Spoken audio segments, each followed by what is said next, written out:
Well, some of the latest information here in terms of North Korea, we've heard the saber rattling going back and forth, but it looks like now, after this big meeting between Trump and the Chinese president, it looks like they're cutting down the coal coming from North Korea. This is something I wasn't sure China was going to do, but it looks like they have completely stopped, leaving 2 million tons stranded at ports in China. This is big time. These are big moves. This shows that China is being influenced heavily by the United States. And not only that, they've gone back to heavily buying coal from the United States. Talk about, the sanctioning and everything else with North Korea, conducting these tests and the threats continuing to come from them. Now, North Korea vowing an attack. They will launch a nuclear attack, they state, if there's any kind of preemptive strike. I've already talked about how the USS Carl Vinson carrier group is headed toward this Korean peninsula. And they may be launching a decapitation strike on Kim Jong-un's regime. People have got to pay attention to this. You do not send this much military hardware and mount up this big in an area for nothing. It looks like the moves are being made. It looks like China cutting the coal stuff and shutting it down is a signal from them to the U.S. that they're somewhat abiding by what's going on here. And the reports from last night that China put 150,000 troops on the border is checking out to be false thus far.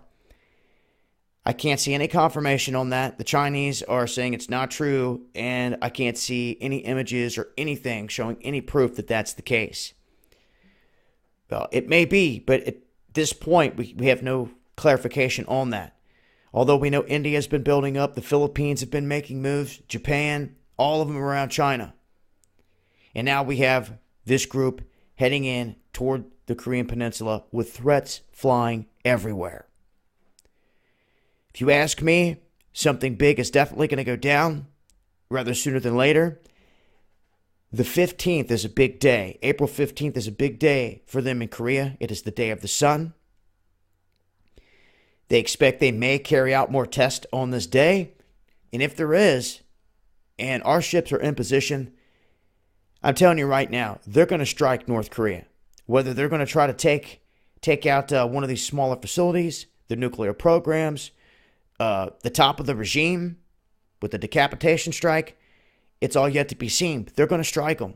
And I just hope that they don't volley something back, have something hidden somewhere, or they don't have something staged here on this world stage with this puppet government of North Korea, to where when an attack goes down, something happens in response that affects us all. That's how they operate, you see. Don't forget how they let Pearl Harbor get bombed. They saw them coming across the ocean. Don't forget the Gulf of Tonkin. Don't forget those towers that came down on 9/11. Because they will pull off events to buffalo the people. And boy, oh boy, with 9/11 alone, they buffaloed millions. The whole world. Is anyone doing anything about it? Nope. Is anyone going to do anything if another one happens? I guess only time will tell. But if people don't start getting proactive in speaking the truth, you're going to be sitting there alone by yourself trying to defend yourself with no one else around you when it counts, because you never did anything to get up off your ass and help anyone else.